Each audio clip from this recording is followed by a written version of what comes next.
Kunguru wengine wao wanadonoa watu. Na wanaonaga hata mtaani hapa tena wanaonea wakina mama. Kunguru adonoi baba, mama tu akikatiza tukadonolewa. Tena kichwani. Maana yake nini kichwani? Ufahamu unachukuliwa. Ndio maana mtu ukidonolewa tu na mikunguru, unakuta mtu haeleweki. Yaani akipata jambo lazima akalilaze kwa jirani. Bwana asifiwe sana. Amen. Unapambana tu, Roho Mtakatifu ingia ndani yangu, mjaze nguvu, wafanikishe watu wameshaijua wafahamu na makunguru. Kwa jina la Yesu Kristo wa Nazareti, Mungu akurudishe ufahamu wako katika jina la Yesu. Yesu akurudishe hatima ya ndoto zako katika jina la Yesu. Kibali chako kikarudi katika jina la Yesu. Afya yako ikarudi kwa jina la Yesu Kristo. Haleluya. Mtoto alikuwa na akili nzuri, zimedonolewa na kunguru, ameondoka nazo, katumwa na bibi yake.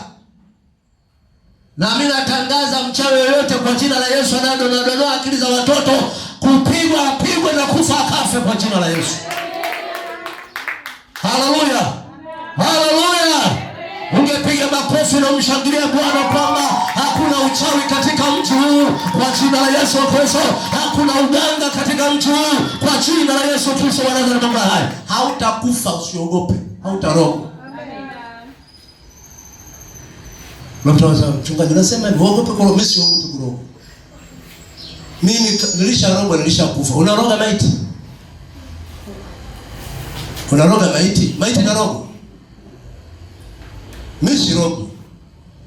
Wakusanyike waje hapo na makalio yao wapige. Mimi sifi kwa jina la Yesu. Ningelikufa miaka iliyopita, leo sifi.